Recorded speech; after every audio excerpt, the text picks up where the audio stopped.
Olá, muito boa noite para todo mundo.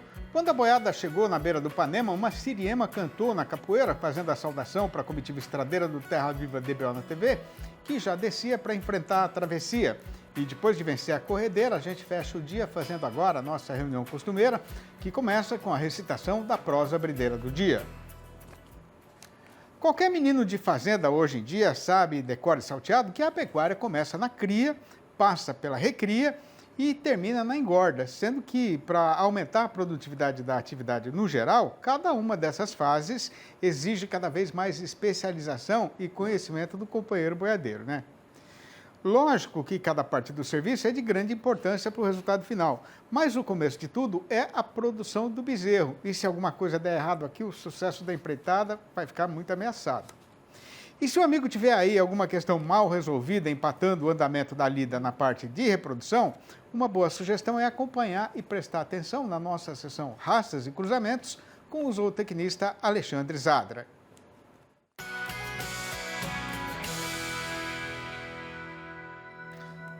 E a pergunta de hoje veio de Almenara, nas Minas Gerais, mandada pelo Luiz Augusto Porto. Ele está usando material genético de Angus na IATF com vacada Nelore e está pondo touros Santa Gertrudes para fazer o repasse dessas matrizes, né? O problema é que está difícil achar lá na região fêmeas de qualidade para fazer a reposição no plantel de parideiras. E aí o que o Luiz está querendo saber é se ele pode usar essas novilhas F1, meio sangue de Nelore e Santa Gertrudes, né, do repasse, como matrizes. Pois então eu passo a vez e saio de banda para escutar o que é que o Zadra vai falar. Olá, amigos do DBO na TV. Luiz, você tem matrizes boas, essas meio sangue Angus, você está fazendo certinho de aproveitá-las para a reposição de suas matrizes. Quanto ao Santa Gertrudes, ele é uma raça, um bimestiço mais antigo do mundo, ele é a base da formação dos outros bimestiços, ele foi formado no King Ranch com 5/8 de sangue Shorton, 3/8 de Zebu, e ele tem uma característica que é muita velocidade de ganho em peso, peso final muito bom, é um animal de grande porte. Quando você usa esse animal sobre as suas zebuínas, você está fazendo um animal com que eu apelidei de 31, é uma matriz 31, porque ela tem 31% de sangue europeu. Assim, ela é muito tropical, ela tem 70%, quase 70% de sangue de zebuíno, bem tropical. Ela não tem a mesma precocidade que vai ter a fêmea meio sangue Angus, que você insemina com Angus, pelo que você falou, mas ela será uma boa fêmea. Ela vai entrar no cio 6 meses após a Angus, mais ou menos. Se você caprichar na comida, ela entra no cio também na mesma idade, com mais peso, lógico. Então, eu recomendo que você utilize sim essa fêmea 31, essa meio sangue Santa Nelore. Qual raça utilizar sobre ela, aí vai depender do teu sistema de recria e engorda. Se você falar o seguinte, olha Zadra, eu vou fazer cruzamento terminal e eu tenho muita comida aqui pós-desmama e também faço confinamento. Você pode utilizar os europeus.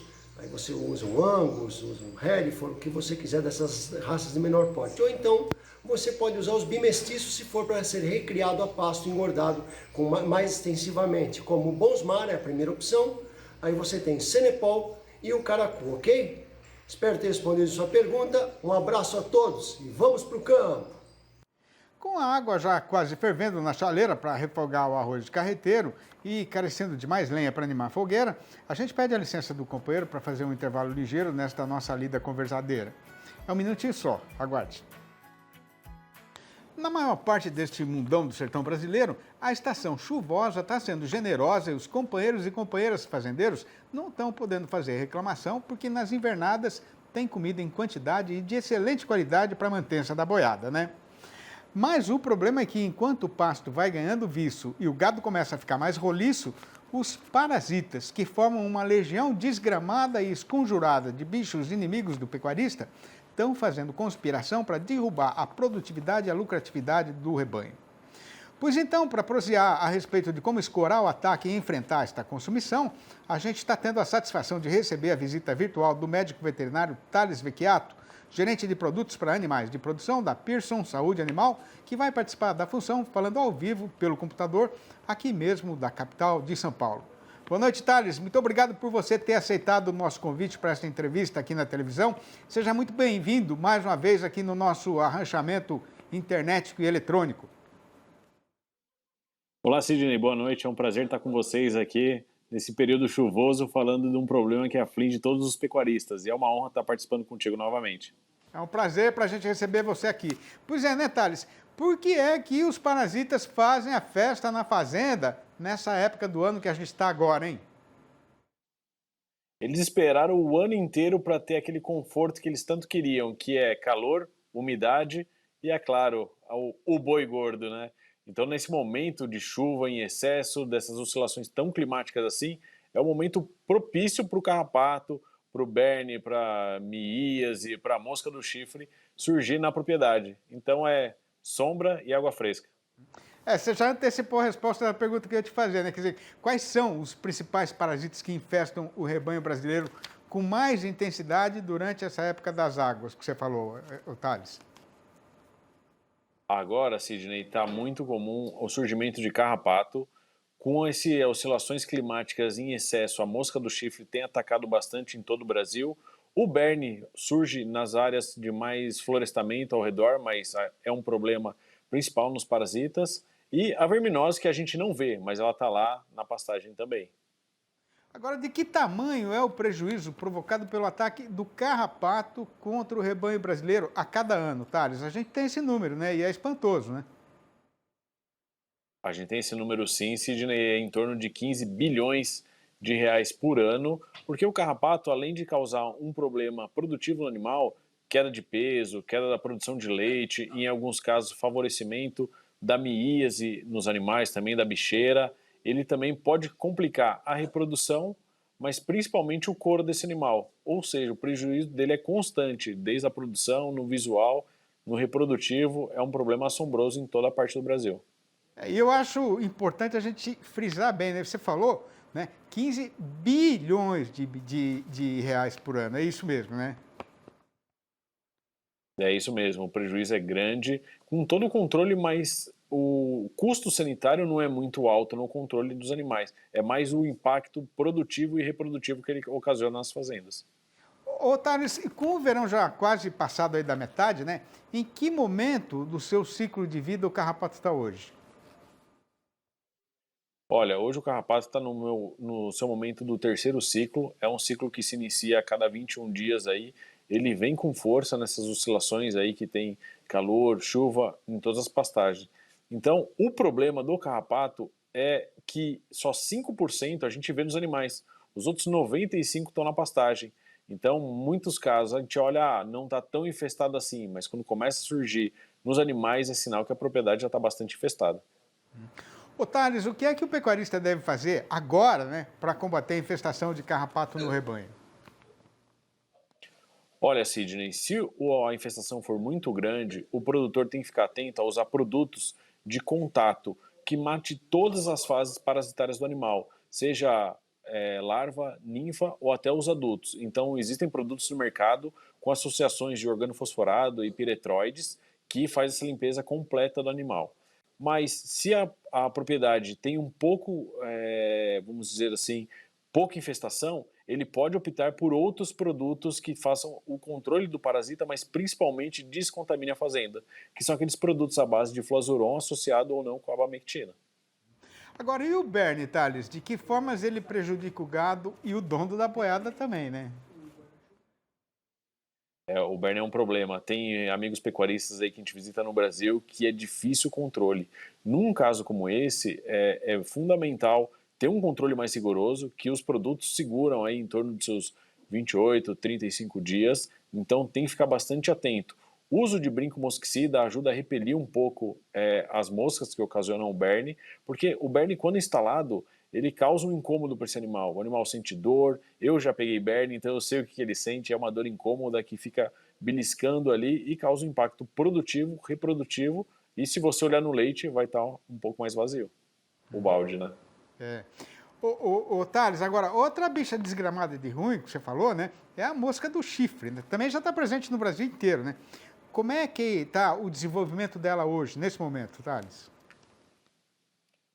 Olha, a mosca do chifre é um problema também frequente. Ela tem ocasionado, ela surge em outubro, mas com essas oscilações climáticas muito expressivas, né, muita chuva e muito sol, oscilando bastante, ela tem surgido com bastante força aqui no Brasil. O que, que a gente tem visto? Que 150 moscas num bovino vai causar um impacto de reprodução de até 5%.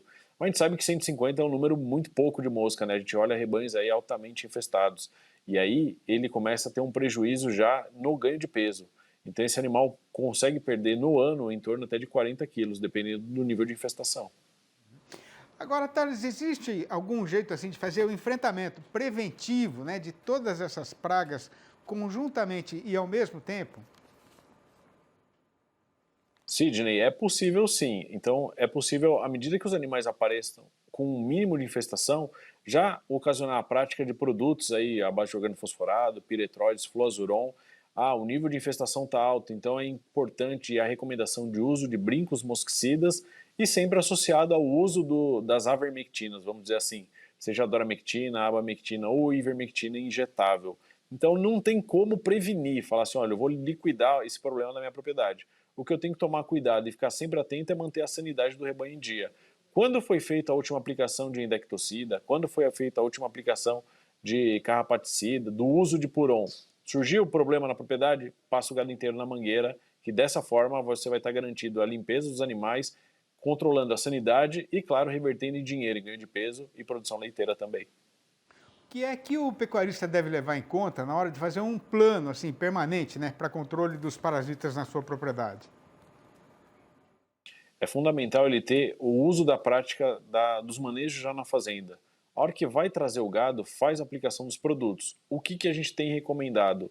Nas campanhas de antigamente da aftosa, fazer a aplicação em maio e em novembro e fazer tratamentos estratégicos no fevereiro, com o uso de puron e às vezes reforçando o uso da indectocida também.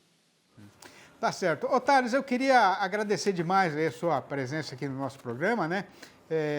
E dizer para você, olha, a gente está sempre de porteira aberta aí, sempre que tiver alguma novidade, alguma coisa mais interessante, liga para a gente prosear um pouquinho mais, tá bom? Muito obrigado, Thales. Grande abraço para você.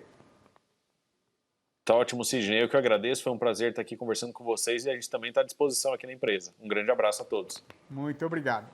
E a gente faz agora mais um rápido intervalo e volta dentro de instantes. Aguarde. E estando na iminência de fechar a negociada e vender a boiada, que foi terminada, está na hora de tomar ciência e adquirir sabedência do preço que está sendo falado para a arroba do boi gordo no mercado.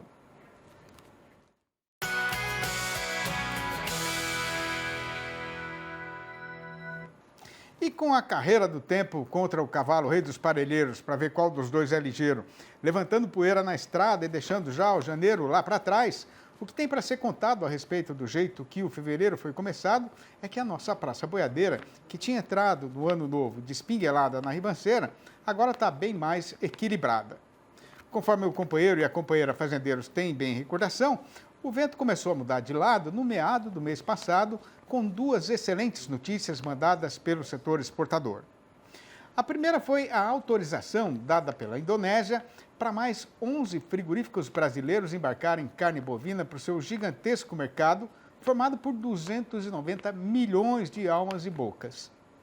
Não se sabe exatamente de que tamanho é a disposição compradora deles, mas a gente já tinha 9 estabelecimentos habilitados pelo país do Sudeste Asiático e este credenciamento por atacado, digamos assim, mais do que dobrando o número de empresas autorizadas, né, pode ser uma indicação segura de que a demanda futura deve aumentar com força e substância. Outra informação de grande relevância foi a mudança na previsão do USDA, o Departamento de Agricultura dos Estados Unidos, a respeito das importações de carne bovina da China no ano presente, que inicialmente era de um esmagrecimento de 9,2%, mas passou a ser de um engordamento de 2,1%. Confirmando que isso deve mesmo ser verdade, as autoridades chinesas anunciaram a retirada do embargo contra um grande frigorífico do Goiás, que antes de ser posto no castigo, era o maior fornecedor do gigante lá do Oriente Distante. O primeiro resultado provocado por este devorteio foi que, só do meio do mês passado até agora, Na Praça Paulista, o preço pago ao pecuarista pelo gado criado dentro do sistema exigido pelo nosso estimado freguês chinês teve um aumento de R$ 15, com a arroba sendo negociada por R$ 285. E pelo jeito que o vento está batendo no eito, cabem ainda mais uns bons trocados nesta cotação, porque os exportadores brasileiros receberam sinais nestes dias derradeiros de que mais uma baciada de habilitações para a China está perto de ser aprovada. Pois reparem, o companheiro e a companheira fazendeiros, que mesmo sem quase nenhuma influência destas novidades no resultado do mês passado, este foi o melhor janeiro da história das exportações brasileiras de carne bovina.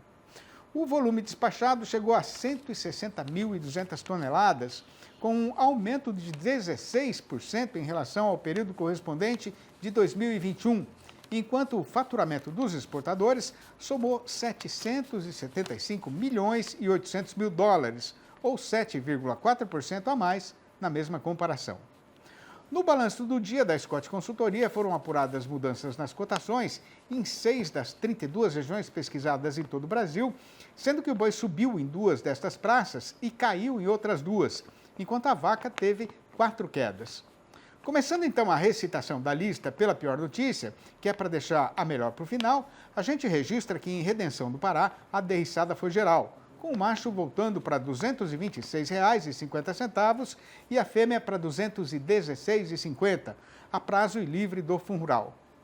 No oeste do Maranhão, o boi recuou para R$ 236,50. No sul da Bahia, a vaca desandou para R$ 243,50. Em Campo Grande, a capital de Mato Grosso do Sul, a fêmea foi rebaixada para R$ 226,50. Já no norte de Mato Grosso, o mercado andou em rumos desencontrados, com o boi subindo para R$ 243,50, mas a vaca descendo para R$ 228,50. E no sudeste mato-grossense, o macho aumentou para R$ 246,50. Bom, e para fazer o arremate da função, falta então fazer só a recitação do versinho do dia, que é o seguinte, vai ouvindo. Eu ainda sou moço, mas antes de ficar um caboclo muito irado, o meu desejo é de aposentar minha zagaia de gancho para casar com a Maria Rita, a cabocla mais bonita que eu já vi, e erguer um rancho barreado na beira do Ribeirão do Saguaragi, plantar um talhão de cana para melado e rapadura, uma horta de legumes e verduras no quintal, ter umas vaquinhas leiteiras no curral para fazer requeijão e queijo, porco de ceva e cria, e de sobejo, esperança e tempo para prajear um bando de criança. Esta e outras mais de 200 prosinhas rimadas que a gente recita aqui ao final de cada jornada, o amigo vai encontrar publicadas no meu mais recente livro de poesias campeiras, chamado de Versinhos de Caipira, Interos 4, que eu escrevi e mandei publicar para arregalar o coração de quem também aprecia e tem paixão pela verdadeira cultura sertaneja brasileira. Se o companheiro e a companheira quiserem saber como fazer para comprar um exemplar ou logo a coleção inteira, que agora então já tem 4 volumes diferentes, né? Podem me chamar no meu telefone particular que eu vou atender com maior satisfação. O número é 11 98224 1807. Eu vou repetir, 11 98224 1807. Outro jeito de falar comigo é mandar um e-mail para sidneymastico@uol.com.br ou ainda achar meu nome lá no Facebook. E com as canastras já carregadas e ajeitadas no lombo da muladeira, a nossa tropa boiadeira já vai pegando de novo a estrada, deixando um abraço para os companheiros e companheiras boiadeiros ou não do Brasil inteiro que acompanharam mais esta apresentação e prometendo voltar com uma nova função amanhã às 6h30 da manhã e às 7h25 da noite. Até mais ver então.